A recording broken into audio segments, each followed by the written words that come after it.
ඉතින් ඒ හැම comment එකකටම thank you. හැම කමෙන්ට් එකක්ම මාව තවත් ඉස්සරහට ගෙන යන්න දිරිගන්නවා.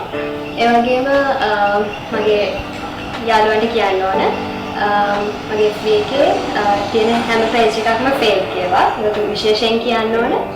මට දැනට කිසිම account එකක්වත් page එකක්වත් නැහැ. ඒක විශේෂයෙන් මතක් කරන්න ඕන. සිදු ටෙලිනාට්‍යයට සම්බන්ධ වුණේ කොහොමද?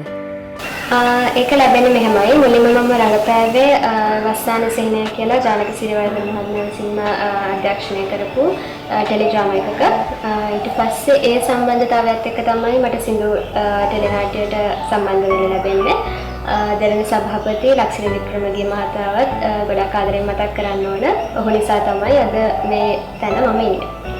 සින්දු කියන්නේ දක්ෂයි කියලා ආරංචි. කතාවත් මොකද රංගනයට පෙර මම පටන් ගත්තේ ගායනයෙන්. දැන් ලිටල් ස්ටාර් සීසන් 2 එකෙන් තමයි මම ගායනාංශයෙන් ඉදිරියට එන්නේ 4 වෙනි ස්ථානයක් දිනාගෙන. ඉතින් ඒක තමයි මේ හැමදේම මට ලැබෙන්නේ. සිදු ටෙලිනාට්‍යයේ ඔයා කැමතිම චරිතය කවුද?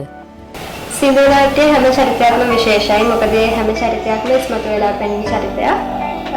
ඕනම කැරක්ටර් එකක් කියන්නේ හැම කැරක්ටර් එකම. ඉතින් වැඩි